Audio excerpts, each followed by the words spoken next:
Porque Deus amou o mundo de tal maneira que deu o seu Filho unigênito, para que todo que nele crê não pereça, mas tenha a vida eterna.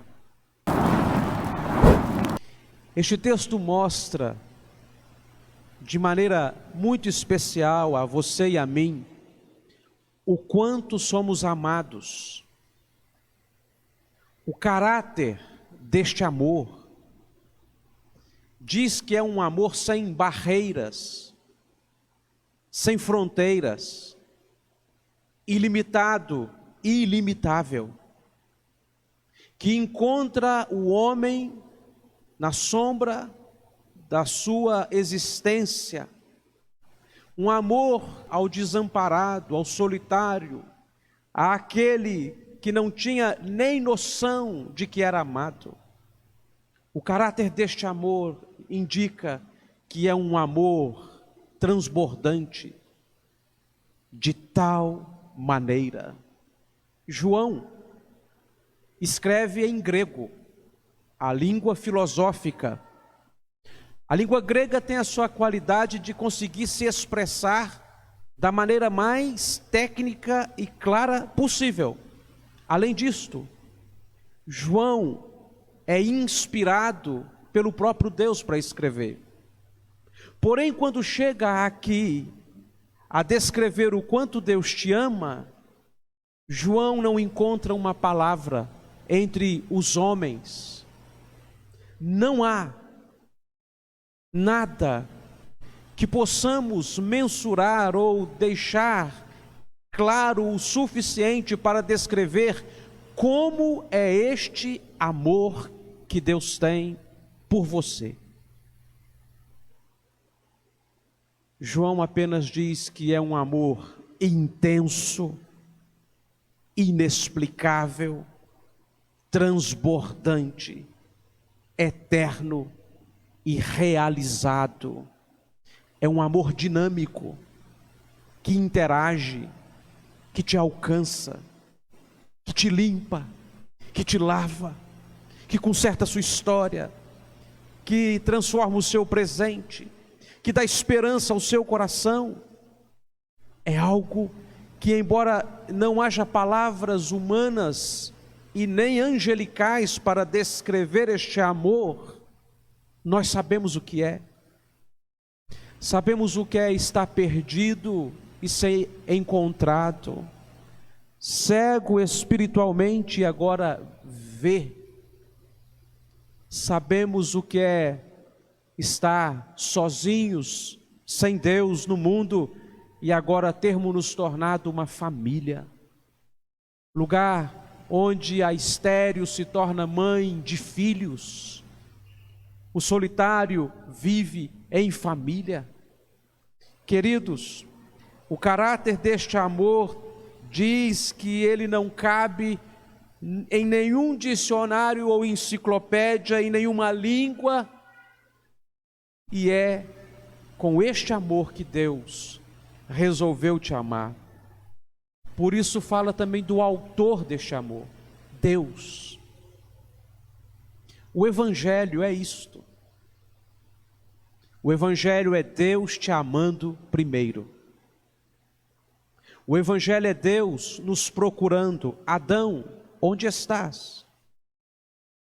O Evangelho é Deus descendo da sua glória para chorar entre nós e ouvir os nossos impropérios. Crucifica-o, ele tem que morrer.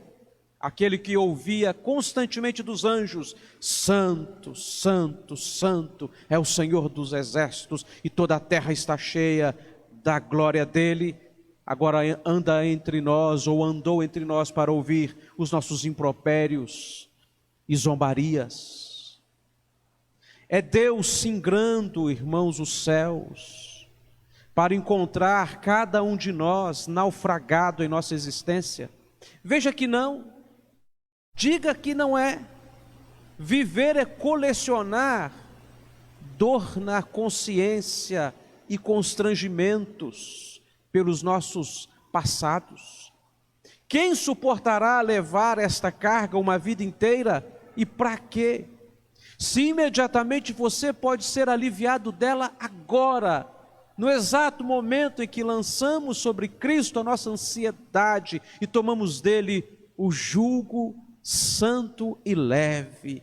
Meu amigo, aqui está o Evangelho. Deus é o autor deste amor.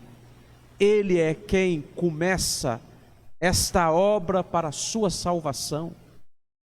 Veja você, aquele homem dentro daquele buraco, caiu em alguma armadilha, está chafurdado na lama de seu passado, sem esperança no seu presente. E de repente, quando ele pensa que tudo está perdido, é nesse exato momento que ele é encontrado como nunca antes. Exatamente ali, porque só Deus pode pegar um homem no fundo do poço, gritando: socorro, socorro, me ajude, e colocar este homem sobre uma rocha firme e fazê-lo um adorador. É Deus, é o Evangelho. Há mais amor no coração de Deus, meu amigo, do que pecado em toda a nossa história. Deus é o autor deste amor que transborda por nós. E qual é o objeto? Quem ele ama aqui? O mundo. O mundo significa que Deus tinha olhos não somente para a nação de Israel, os judeus, consanguíneos de Abraão. O mundo significa que aqueles que nem conheciam a Deus e não o adoravam e nem sabiam de tal possibilidade, já estavam no coração de Deus, e Deus ansiando enviar o próprio Filho para salvá-los. Porque o judaísmo acreditava que quando o Messias voltasse, aqueles que não eram judeus seriam extirpados, exterminados ou subjugados. Um Messias guerreiro, político, um Davi todo-poderoso, que colocaria todas as nações debaixo do estrado dos pés da nação de Israel. E aqui o texto diz: não, Jesus não vem para julgar o mundo, ele veio para salvá-lo. O mundo aqui implica em pessoas como você e eu, que não temos linhagem, origem. Nossos antepassados adoravam pedras na África, pedaços de madeira na Europa, comiam gente na América do Sul, escravizavam pessoas e vendiam seres humanos de alma tão valorosa a preço de nada. Os nossos antepassados eram terríveis, mas Deus tinha um plano de mudar tudo isto. Um plano escrito com mão onipotente. Trace uma linhagem de sua família e verá que nós não viemos de um berço de ouro como imaginamos. Não fosse o Evangelho ter alcançado a nossa gente, seríamos uma nação ainda pior do que já somos. Não fosse o Evangelho ter alcançado mundo afora os povos e as nações, nós viveríamos numa tundra russa, num mar de gelo congelado, corações frios. É o Evangelho, irmãos, que transformou este mundo. É o Evangelho que vem libertando os idosos, salvando as crianças no ventre materno. É o Evangelho que vem devolvendo a dignidade às mulheres. É o Evangelho que vem cuidando daqueles que são encarcerados, ensinando o perdão e restaurando famílias. É o Evangelho que levantou entidades de caridade mundo afora para acolher irmãos, os órfãos, acolher as viúvas necessitadas. É o Evangelho que tem os seus missionários espalhados mundo afora para salvar vidas para Jesus Cristo. Não te contam isto, porque quem escreve a história geralmente crucifica os heróis. Quem escreve a história está disposto muitas vezes a crucificar e matar a nossa gente. Mas quando você vai perceber e vai estudar sem o olhar crítico e político do sistema deste mundo, você verá a relevância que é o Evangelho. Porque o Evangelho, irmãos, fala que o amor de Deus transbordou para amar gente como você e eu. Diga a verdade, seja sincero, seja honesto.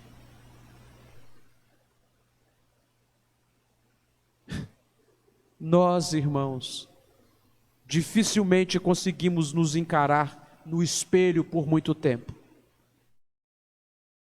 Nós não somos tão bons quanto imaginamos. Somos pessoas rebeldes muitas vezes. E foi exatamente para a gente assim que este amor de tal maneira se manifestou. O objeto deste amor é você,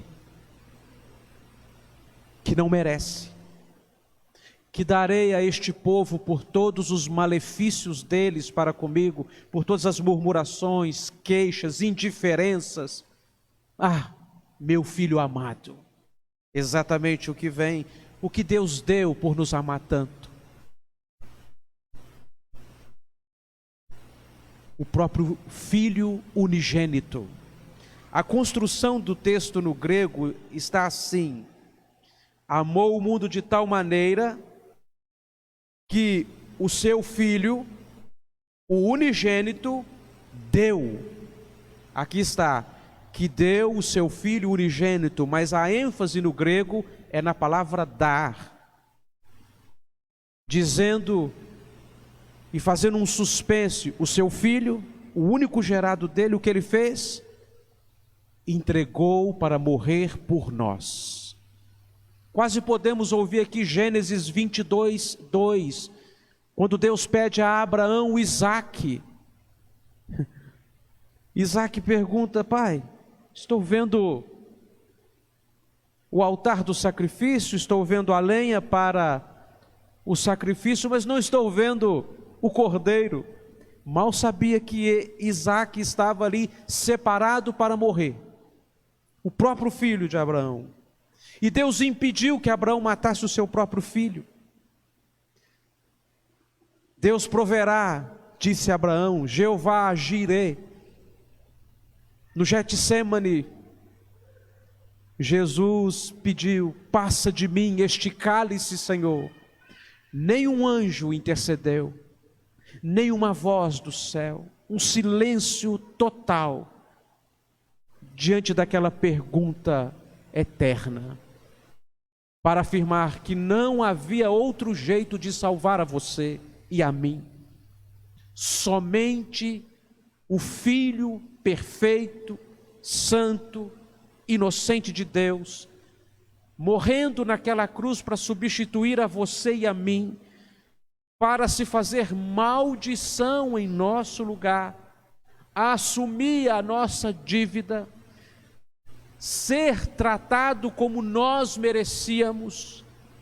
Deus então entregou o que havia de melhor, o seu próprio Filho, para salvar a você e a mim, que nem sabemos viver, nem sabemos desfrutar do que Ele tem nos dado. Deu, aqui indica dar também em sacrifício. Meu amigo, a única forma que havia de que o amor de Deus transformasse a sua vida e a minha, era a ira de Deus moendo Jesus na cruz. E Deus não pensou duas vezes. Tendo nos amado, nos amou até o fim. Deus enviou o Filho dele para que você e eu pudéssemos agora sermos feitos filhos de Deus. Como poderemos ser salvos se desprezarmos tamanha salvação? Não há outro método, jeito, fórmula ou forma. Somente Cristo pode realmente, irmãos, nos curar para a eternidade. Diz o texto que o propósito de entregar a Cristo é exatamente este: não é te fazer uma pessoa mais esperta, não é te fazer uma pessoa com o sentimento de que você é alguém vitorioso, que é capaz de destronar este mundo, não é fazer você se sentir uma pessoa altiva. Salvar você e a mim da perdição eterna, da ira de Deus, da rejeição que nossos pecados merecem. O pastor foi atrás da ovelha perdida e o que fez? Sorriu, colocou nos ombros e voltou para casa festejando, falando: encontrei a minha ovelha que estava perdida. Celebrem comigo. A mulher perdeu a sua moeda, aparentemente tão sem importância, acendeu uma lamparina dentro de casa, varreu a sua casa até encontrá-la. Enquanto encontrou, o que ela fez? Chamou as amigas para celebrar a maravilhosa e bendita salvação. Aquele pai que viu o seu filho maltrapilho vindo de longe para procurar comida, o que o pai fez? Correu e abraçou aquele filho sujo, semi-morto, e o beijou. Catafilém, beijar intensamente o sujo, o maltrapilho. Salvação é exatamente isto, irmãos. É Deus ter tudo para nos lançar para o inferno e resolveu fazer cair o nosso inferno sobre o Filho amado, sobre Jesus Cristo. Salvação é você ter paz com Deus, não precisar arrastar o seu passado, porque se Cristo Jesus nos perdoar, nos libertar, verdadeiramente somos livres. Salvação é você poder andar de cabeça erguida hoje, olhando nos olhos de seus cônjuges, filhos, vizinhos, consciência em paz. Salvação é saber que não importam as surpresas do amanhã, Jesus Cristo nunca será superado. Salvação é você não querer morrer, mas não ter medo da morte. Salvação é o que o Senhor veio dar a você e a mim, para que todo que nele crê não pereça, mas tenha a vida eterna. Que vida eterna é esta, pastor? O céu em meu coração, a era vindoura. Não está falando de uma vida eterna que você vai morrer e vai ter a vida eterna, embora isso seja verdade também, mas o texto está usando a palavra aion aqui para dizer que a era vindoura, o céu, salvação é o céu entrar no seu coração. E você não sabe por quê. De repente o deserto voltou a ser Éden, e Deus tem te guiado todos os dias da sua vida, fartado a sua alma até em lugares áridos, fortificado os seus ossos, E temos sido como um jardim regado, um manancial cujas águas jamais faltam. Salvação, irmãos, não é morrer e ir para o céu, mas é viver em Cristo e o céu chegar até o nosso coração. Nós ainda não temos condições de discernir o que eu estou dizendo por causa da limitação de nossos corpos. Mas nós já temos o céu em nosso coração. Você pode imaginar alguma coisa melhor do que o céu? Pode, e eu te digo, Jesus Cristo. Jesus Cristo é melhor do que o céu.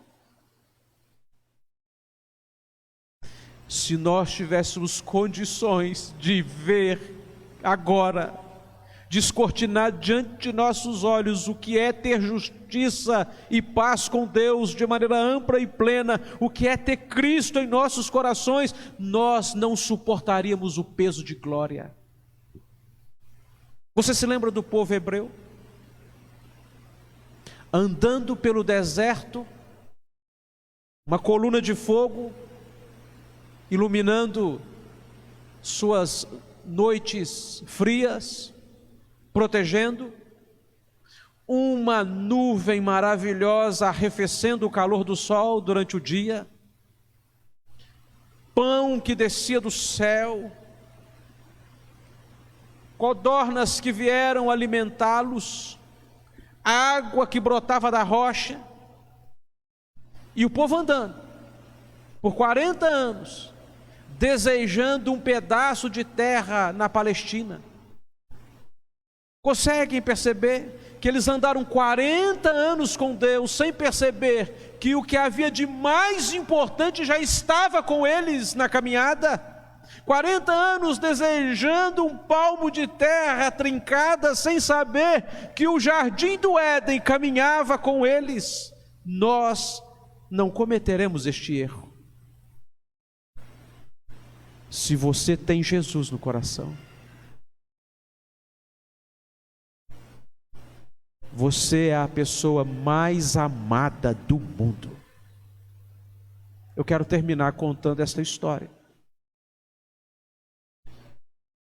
Um filho rebelde, ilustrando bem a história da humanidade. Um filho rebelde afrontou seu pai amoroso e com palavras vis, com ações inapropriadas, deixou a casa de seu amado pai. Que tristeza, que dor. E este filho então sumiu no mundo. E ele não desejou apenas comer a comida dos porcos, não, ele se tornou um porco. Ele foi pior e mais fundo na miséria dele do que podemos imaginar. E um dia, ele encontrou Jesus onde ele estava. E a vida deste filho foi transformada.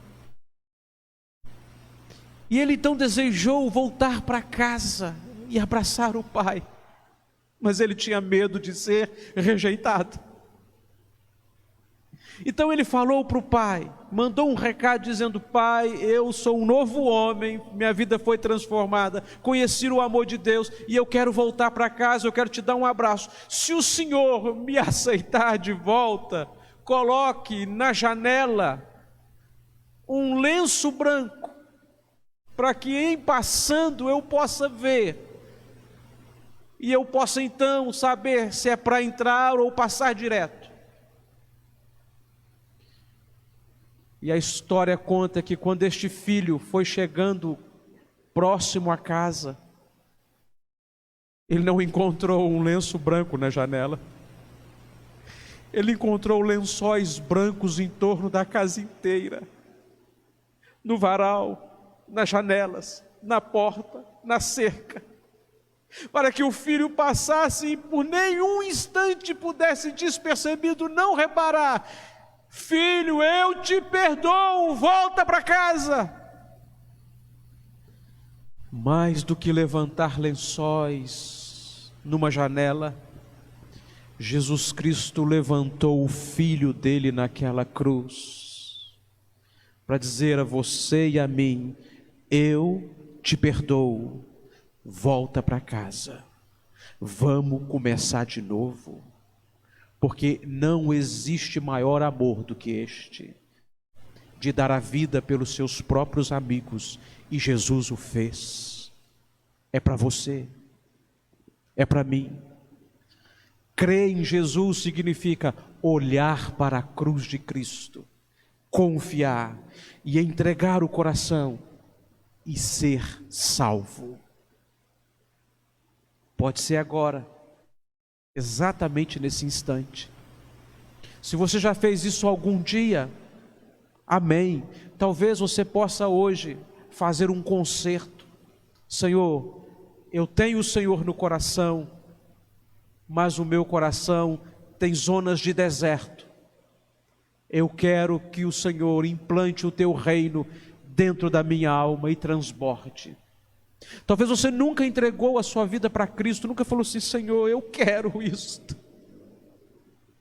Eu quero uma vida em paz. É agora, meu irmão. Não tem nada aqui que te impede. Porque o amor de Deus cobre multidão de pecados. O amor de Deus superabunda.